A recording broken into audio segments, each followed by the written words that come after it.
여러분 믿음으로 함께 승리하는 귀한 날 되시길 바랍니다. 예배를 또 생방송으로 같이 동참하고 있는 성도들에게도 믿음으로 한 주간 승리하는 역사가 있기를 바랍니다. 이 박 장로님께서는 서울구치소의 교도관으로서 계장님으로서 정년퇴직을 하신 분입니다. 근데 이분이 말씀하시는데 어떠한 재수자가 들어왔습니다. 근데 이 여인은 서울의 명문대학교를 졸업하고 약사로서 남편과 같이 결혼하여 자녀도 낳고 삶을 살았는데 어느 날부터는 이 남편에게 미움이 그리고 다툼이 시작이 됐습니다. 그리고 폭력이 또 오고 갔습니다. 그런데 이 여인은 자신도 모르게 어느 날 이 남편을 살해해야 되겠다라는 그런 마음이 들어왔습니다. 그런데 이 여인의 마음이 아니라 마귀가 그 여인의 마음속에 그런 마음을 심어준 겁니다. 그리고 어느 날 또 분쟁과 미움과 다툼과 그런 폭력이 이어져서 이제는 더 이상 못 살겠다. 그리고 자기가 계획했던 일을 계획함으로 남편을 살해했습니다. 그리고 또 이 일을 누가 알까봐, 가까운 시어머니가 알까봐 또 이 시어머니도 살해해야 되겠다. 이런 마음으로 살해를 하려고 하다가 미수에 거쳐가지고 붙잡혀서 재판을 받게 되고 결국은 사형수로 원도가 떨어졌습니다. 사형수라 그러면 사형을 당하는 사람 입장에서는 너무나 가혹하기 때문에 최고 수용수, 최고수라고 지금 부르고 있답니다. 그래서 이 여인은 최고수가 되어서 감옥에 갇히게 됐는데 이 여인은 감옥에서도 생활을 못했습니다. 머리를 땅에 쥐어박고 그리고 혀를 깨물고 아침, 점심, 저녁 식사를 거르며 계속 소리를 지르고 잠을 못 자고 제정신이 아니었습니다. 계속적으로 교도관들을 불러내고 힘들게 했습니다. 그리고 독방으로 옮겨지고 계속적으로 자해를 하고 교도관들에게 어려움을 갖다 주기 시작했습니다. 자신도 감당 못하는 그런 하루하루를 보내고 있었습니다. 근데 어느 날 교도관 중에 불자가 있었어요. 이 불자 교도관이 성경책을 넣어드렸어요. 그랬더니 이 여인은 하루 종일 그렇게 고래고래 소리를 지르다가 어느 날 처진 몸을 가지고 이 성경책을 보기 시작합니다. 처음에는 그러느니 하고 짧게 보더니 또 고래고래 소리를 지르고 또 몸이 지쳐서 지친 몸을 가지고 그걸 보면 이제 보는 시간이 좀 늘어나고 그러다 보니까 계속 밥도 안 먹고 성경책만 보는데 주야장창 낮이고 밤이고 성경책만 보기 시작합니다. 어느 날 이 사람이 변화가 일어나기 시작했습니다. 이 사람이 청소도 안 하고 살았는데 청소도 하게 되고 변기도 닦게 되고 말도 보드럽게 하고 성경책하고 이제 씨름하면서 계속 성경책을 보기 시작합니다. 사람이 달라지기 시작했습니다. 폭력도 사라지고 그리고 머리를 땅에 쥐어박는 일도 사라지고 혀를 깨무는 일도 사라지고 이제는 아픈 재수자들에게 약을 갖다 주는 심부름도 하게 되고 그 안에서 이제 모범생이 되기 시작했습니다. 그래서 박 장로님은 서울구치소 교장으로 계셨는데 어느 날 이 재수자가 그쪽으로 이감돼서 오게 되었습니다. 그런데 어떤 변호사를 통하여 장로님 이 여인을 꼭 만나서 상담해 주십시오. 잘 보살펴 주시길 바랍니다. 최고소형으로서 마음이 참 무겁지만 장로님 잘 좀 부탁합니다 라고 해서 이 여인을 만나보게 됩니다. 만나서 상담을 해봤는데 사람이 변해 있어요. 이 사람의 그 재수 생활 때의 기록부를 보니까 그런 일들이 있었던 사람인데 이 사람이 얼굴이 환해졌습니다. 율동을 하겠다고 얘기합니다. 다른 교도관들도 있는데 해보시라고. 그랬더니 율동을 잘 하는데 여러분 마약을 끊어야 됩니다. 여러분 화토를 끊어야 됩니다. 여러분 예수님을 믿어야 됩니다. 율동을 하면서 그런 가사를 개사해서 하더라 이 말입니다. 그래서 장로님은 이분을 위해서 기도하면서 관리를 시작했는데 이분이 모범자가 되는 거예요. 모범수가 된 거예요. 예수 그리스도를 그 감옥에서 믿고 모범수가 됐어요. 근데 어느 날 사형언도 날이 다가왔습니다. 그래서 거기에는 변호사님도 그리고 검사도 그리고 스님도 예수님 믿는 목사님도 신부님도 교도관 여럿이 같이 모여있는 그런 장소가 있답니다.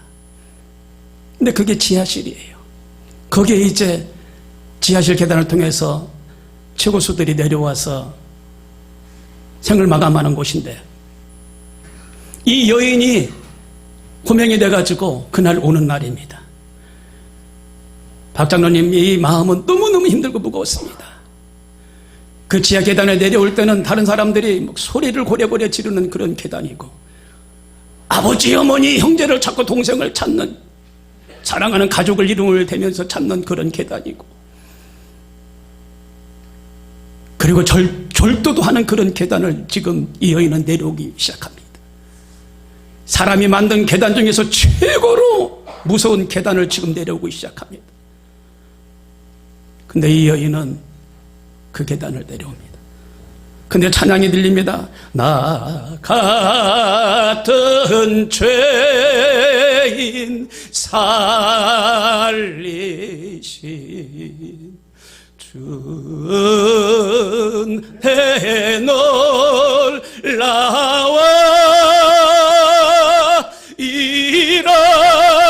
잃었던 생명 찾았고 광명을 얻었네.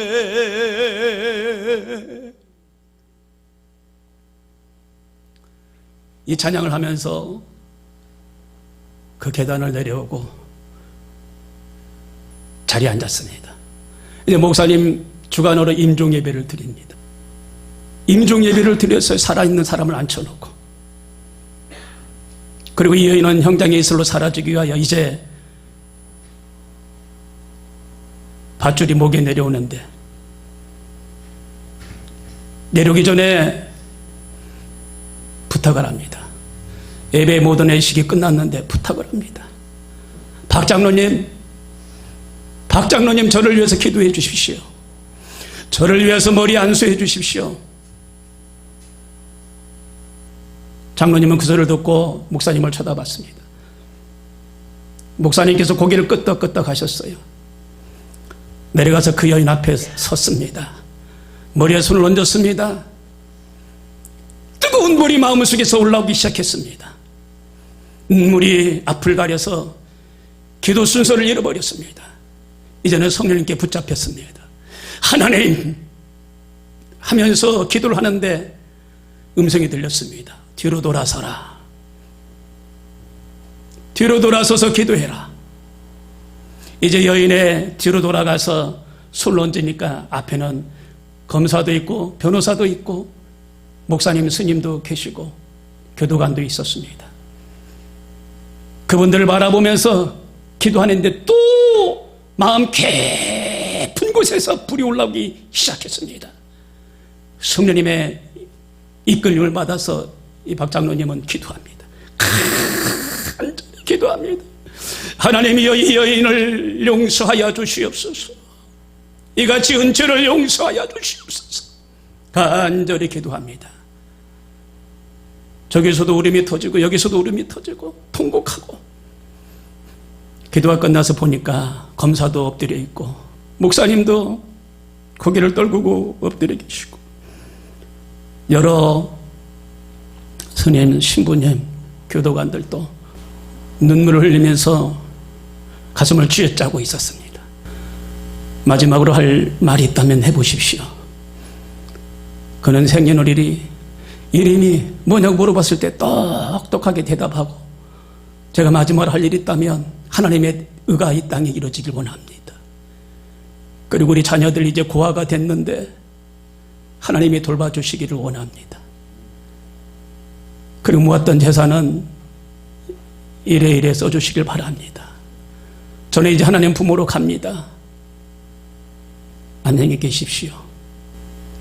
위에서 밧줄이 내려오고 덜커덩 의자는 미끄러지고 목이 밧줄에 매달려서 형장의 이슬로 사라졌습니다.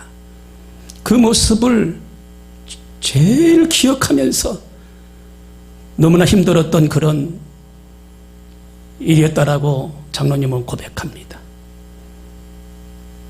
육으로 시작했다가 성령으로 마친 사람입니다. 믿지 않고 불신자로 삶을 살았다가 교도소 생활을 통하여 예수님을 믿게 되고 성령으로 마감을 한 사람입니다. 그런데 여러분, 이 땅에서 성령으로 시작했다가 육으로 마감을 하는 삶을 살아가는 사람들이 너무나 많습니다. 성경에도 나옵니다. 저절에 보니까 구약 성경에 나옵니다. 이 구약 성경에 보면은 성령으로 시작했다가 육체로 마치는 사람이 나오는데 그분이 바로 사도 바울입니다. 이게 바로 대표적인 인물입니다. 하나님의 택하심을 받고 믿음으로 살고 성령의 사람으로 삶을 살았는데, 그는 사무엘상 10장 1절에 이에 사무엘이 기름병을 취하여 사울의 머리에 붓고 입 맞추어 가르되 여호와께서 내게 기름 부으사 그 기업의 지도를 참지 아니하셨느냐. 사무엘을 통하여 이 사울왕이 기름 받았고 성령으로 시작했는데 너무너무 나라가 융성하고 잘 됐습니다.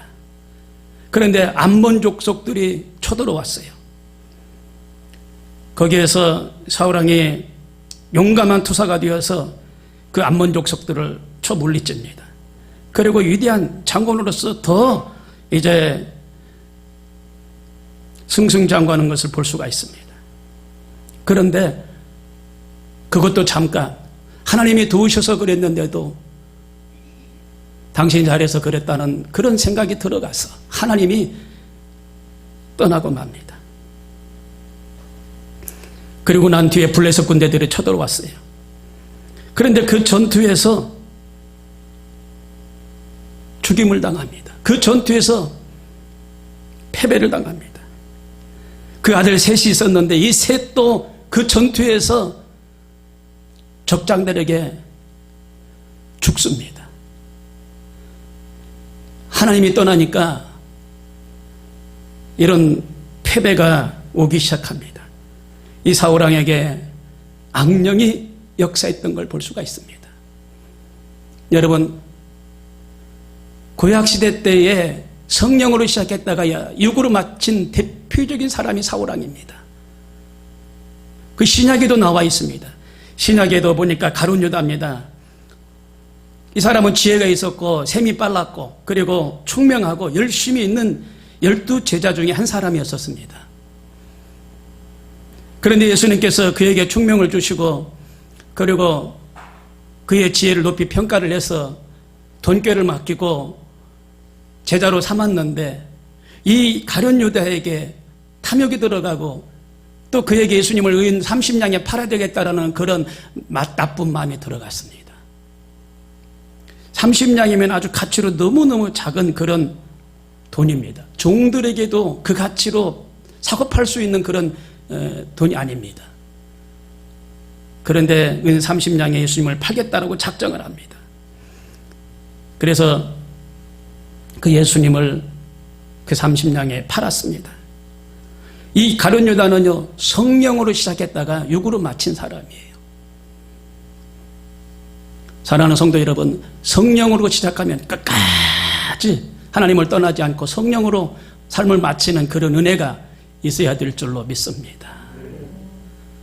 두 번째 보니까 우리 주위를 항상 맴돌고 있는 원수 마귀가 있어요. 마귀는 항상 우리 주위를 맴돌고 살아요. 그래서 사람들을 힘들게 하고 마음을 강팍하게 하고 폐쇄적인 마음을 갖게 하는 겁니다. 베드로는 경성하라 깨어라 너희 대적 마귀가 우는 사자같이 돌아다니며 삼킬 자를 찾나니 믿음을 굳게 하여 저를 대적하라 라고 말씀하고 있습니다. 사울왕의 문제도 마귀의 유혹을 대적하지 못했기 때문에 그런 비참함으로 삶을 마감하는 것을 볼 수가 있습니다. 마귀가 유혹할 때 이 사탄을 물리쳐야 됩니다. 대적을 안 했기 때문에 그런 결과를 초래합니다. 마귀의 말을 순순히 받아들이고 마귀의 말을 따라갔기 때문에 결국은 그렇게 된 겁니다. 하나님의 아들 예수님조차도 육체의 일로 시험당했습니다. 마귀가 예수님을 시험한 겁니다. 40일을 금식하고 나오는데 배가 얼마나 굶주렸겠습니까? 돌덩이를 통하여 떡덩이가 되어 먹게 하라고 유혹합니다. 예수님이 사람이 떡으로만 살 것이 아니요 하나님의 입으로 나오는 모든 말씀으로 살 것이니라 말씀하시면서 물리쳤어요. 높은 산으로 그리고 또 성전 꼭대기로 그런 유혹을 거듭거듭 했는데 예수님은 물리치셨어요. 그리고 마귀는 떠나갔습니다. 여러분 환경을 통하여 원수 마귀가 다가오걸랑 그때그때 즉시 물리치시길 바랍니다. 마태복음 4장 3절에 시험하는 자가 예수께 나와 가려되 내가 만일 하나님의 아들이든 이걸 명하여 이 돌들이 떡덩이가 되게 하라고 유혹을 합니다. 비정상적으로 유혹을 합니다. 여러분 삶에 비정상적인 것은 유혹을 하고 있기 때문에 사람이 유혹에 넘어가는 것을 볼 수가 있습니다. 예수님께서 단호하게 기록하였으되 사람이 떡으로만 살 것이 아니요 하나님의 입으로 나오는 모든 말씀으로 살 것이니라. 그러니까 예수께서 말씀하실 사탄아 물러가라 기록하였으되 주 너의 하나님을 경배하라고 말씀하셨어요. 사탄이 물러갔어요. 사탄이 물러가라고 여러분 명하시길 바랍니다. 이 수감된 여인은 처음에 마귀에게 붙들려 가지고 남편을 미워하고 분내고 다투다가 결국 살인했어요. 그래 마귀가 떠나갔어요. 그러니까 천사로 변해서 삶이 변화되고 1000명이 넘는 사람들을 전도하고 그 60년 동안 삶을 살았는데 성령으로 삶을 마감하는 것을 볼 수가 있습니다. 세 번째 보니까 마귀의 시험을 여러분 이기려면 어떻게 해야 되겠습니까?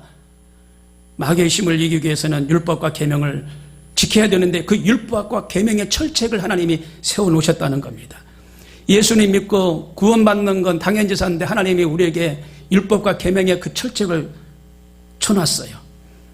산이 위태로울 때 이쪽으로 가지 마십시오. 철책을 세워놓습니다. 그리고 거기다가 접근 금지 위험이라고 써 놓습니다.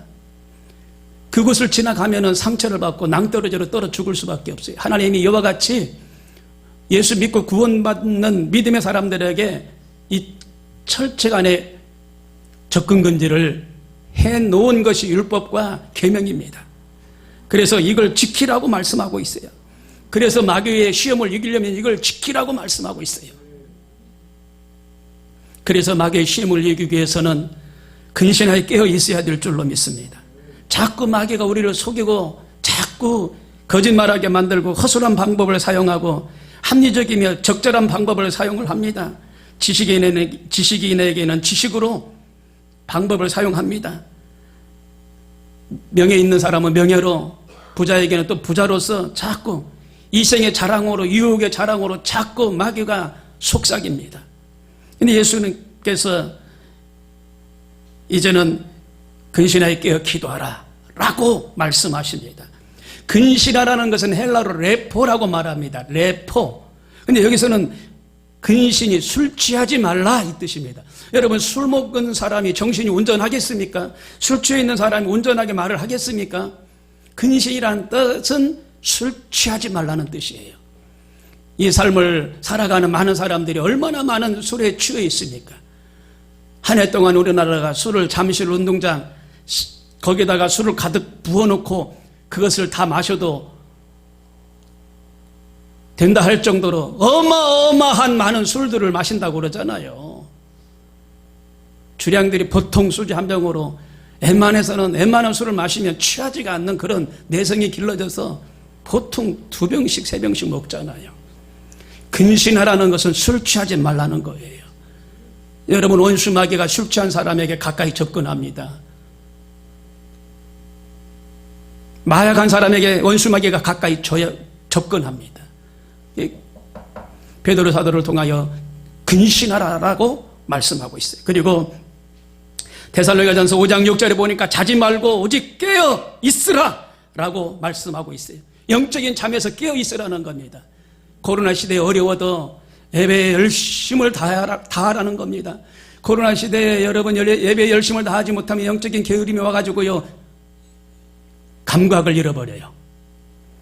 그리고 베드로전서 1장 13절에 너희 마음의 허리를 동이라. 그리고 베드로전서 4장 7절에 너희는 정신을 차리고 근신하여 기도하라 라고 말씀하고 계십니다. 마귀가 우는 사자와 같이 두루 다니며 삼킬 자를 찾고 있는 이때에 우리는 정신을 차려야 될 줄로 믿습니다. 영적인 그런 잠에서 깨어나야 됩니다. 그리고 믿음을 굳게 해야 됩니다. 우리가 마귀를 대적하기 위해서 믿음을 갖고 있어야 돼요.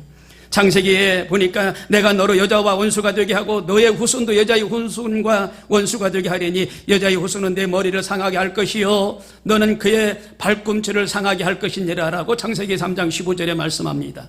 예수님께서 십자가에 달려 돌아가시고 3일 만에 부활하시고 마귀의 세력을 멸하신 것을 우리는 믿습니다. 그렇기 때문에 믿음을 굳게 해야 됩니다. 믿음. 그러므로 성도는 이 사실을 굳게 믿고 의지할 때 마귀를 물리칠 수가 있어요. 믿음은 십자가를 통해서 우리를 죄악에서 구원하셨고 그리고 살아계신 예수 그리스도를 전적으로 신뢰한다라는 그런 말입니다. 예수 그리고 3일 만에 부활하신 것을 믿고 전적으로 예수 그리스도가 구원자라는 것을 믿는 것을 믿음이라고 말해요. 이 믿음을 잃지 않고 믿음으로 승리하는 우리 모두가 되길 바랍니다. 마귀를 또 대적해야 됩니다. 야고보 4장 7절에 그런즉 너희는 하나님께 복종할지니라 마귀를 대적하라 그리하면 너희를 피하리라. 대적하면 마귀는 피한다는 겁니다. 대적하지 않으면 자꾸 우리 주변에서 맴돌아요. 대적을 해야 돼요. 야고보 4장 8절에 하나님을 가까이 하라 그리하면 너희를 가까이 하시리라. 죄인들아 손을 깨끗이 하라. 두 마음을 품은 자들아 마음을 성결하게 하라 라고 말씀하셨어요. 두 마음은 이중적인 마음을 말합니다. 두 마음을 품지 말고 마귀를 대적하라. 우리가 살살 다루거나 마귀하고 타협하려고 하면 말입니다, 마귀는 절대 우리를 떠나지 않아요. 그러므로 강력하게 예수 이름으로 대적하시길 바랍니다. 바울은 만일 하나님이 우리를 원하시면 누가 우리를 대적하리요? 로마서 8장 31절에 말씀하고 계십니다. 성도님들은 이미 죄로부터 그리고 마귀의 세력으로부터 승리를 선포했어요. 예. 하나님께서 우리의 편이 되어주시고 우리가 십자가 군대의 대장이 되실 때 십자군에게 대항하는 그런 세력들을 하나님께서 대적해 주실 것이고 대적하는 신앙인들에게 승리를 허락하여 주시는 줄로 믿습니다. 아담과 하와를 보시면 알아요. 동산의 실과는 먹되 중앙에 있는 실과를 손을 대지 말라라고 말씀하셨어요. 그런데 이 율법과 계명을 어겼어요. 마귀의 꼬임에 넘어가서 먹음직도 하고 보함직도 하니 하나님같이 지혜로울 거다. 마귀의 속삼에 넘어가서 이 중앙에 있는 선악과를 손을 대고 먹으니 눈이 어두워졌다 그랬어요. 여러분 어떤 속삭임에도 넘어가지 말아야 될 줄로 믿습니다. 그래서 네 번째로 그리스도의 의를 입어야 돼요. 바울은요 의의 호심경을 입으라고 말하고 있어요. 의의 호심경, 머리에 구원의 토구와 가슴에 의의 흉배와 손에 말씀의 검을 들고 그리고 진리 허리띠를 끼고 복음의 신발을 신고 의의 호심경 붙이라는 겁니다. 그런 승리하는 그런 무장된 삶을 살아야 원수 마귀를 물리치며 승리하는 삶을 살아갈 수가 있다라고 말하고 있어요. 그리고 다른 사람들에게 복음을 전파하면서 삶을 살으라 말합니다. 바울은 평안의 복음이 준비한 것으로 신을 실으라 에베소서 6장 15절에 말하고 있습니다. 나는 종종 성령의 검이 기독교 병기의 유일한 공격 무기라고 말하는 사람들이 있는데 바울은 여기서 보니까 공격 무기는 다른 게 아니라 복음을 전하는 것이 공격 무기라는 거예요. 말씀의 검, 말씀도 무기지만 복음을 전하는 것이 공격 무기라는 거예요. 그리고 너 자신에게 복음을 전하라는 겁니다. 복음을 듣는 것이 필요한 것은 우리 이웃뿐만 아니라 우리는 매일매일 복음을 들어야 돼요. 예배를 통하여 말씀을 듣고 성경을 통하여 하나님 말씀하시는 레마를 듣고 자꾸 복음을 들어야 돼요. 그래야 마귀와 싸워 이길 수가 있어요. 그래서 예배가 중요한 겁니다. 귀한 거고 소중한 겁니다. 그리고 성경으로 무장을 해야 됩니다. 사탄은요 4차원의 영의 세계의 원수 마귀이기 때문에 3차원의 육을 입은 우리가 대항하여 싸울 수가 없어요. 그러니까 하나님이 주신 그 4차원의 성령 충만함으로 말씀으로 무장을 해서 싸워야 이길 수가 있어요. 그러려면 말씀으로 무장을 해야 돼요. 말씀으로. 우리 권사님 집사님 성경을 1도 가고 2도 가고 3도 가셨는데 너무 귀하잖아요. 말씀으로 무장을 하면은요 마귀가 접근 못하고 떠나가게 될 줄로 믿습니다. 그리고 기도와 헌신이 필요합니다. 기도는 우리 전쟁 준비를 하기 위해서 기도하는 것이 아니라 기도는 전쟁이라는 겁니다. 영적인 전쟁. 기도를 해놓고 봐야 돼요. 일단은 우리 기독교 연합회에서 일단 이 3대 악법이 처리되도록 기도를 했잖아요. 그리고 하나님 막아달라고 기도를 했잖아요. 우리가 할 수 있는 것은 기도밖에 없어요. 기도하면 하나님이 이를 행하여 막아주실 줄로 믿습니다. 우리가 기도해야 돼요. 전쟁을 사탄과 하는데 기도하지 않으면 사탄이 물러가지 않습니다. 그러므로 전쟁에서 기도는 무기입니다. 그래서 계속적으로 기도를 하셔야 돼요. 어떠한 일이 있어도 기도하셔야 돼요. 그러므로 마귀의 유혹을 위해서 하나님이 쳐놓은 이 철책을 넘어서는 안 돼요. 율법과 계명의 철책을 넘어서면 안 돼요. 그 뉴스에 보니까 노루 한 마리가 산에서 뛰어놀다가 그 철책에 다리가 꼬여가지고 대롱대롱 매달려 있는데 살아있어요. 그런데 어떻게 할 수가 없는 거예요. 구조대원들이 가가지고 철책을 끊어주고 이 노루를 산으로 다시 돌려보내더라고요. 그런데 그 철책 너머에는 낭떠러지예요. 낭떠러지가 있기 때문에 사람들이 산악인들이 거기다가 철책선을 쳐놨거든요. 말함새로 해가지고. 근데 노루는 밤에 그걸 모르고 거기를 그냥 들판인 줄 알고 넘다가 다행히 철책에 다리가 꼬여가지고 붙들려가지고 대롱대롱 매달려 있었는데 산악구조대원들한테 구조가 됐어요. 넘으면 낭떠러지예요. 넘으면. 하나님 안에서 율법과 계명을 지키면서 믿음으로 승리한 우리 모두가 되길 바랍니다. 세상은 원수 마귀가 활개를 쳐요. 주님 안에 있다 보니까 우리는 은혜여 기도 생활이다 보니까 잘 못 느끼시는데 원수 마귀가 활개를 쳐요. 이 활개를 치는 원수 마귀와 싸워 이길 수 있는 것은 주님을 의지하고 기도하는 길밖에 없는 줄로 믿습니다. 기도하면 원수 마귀의 진이 무너지게 될 줄로 믿습니다. 믿음으로 사는 우리 모두가 되기를 주님의 이름으로 축원합니다.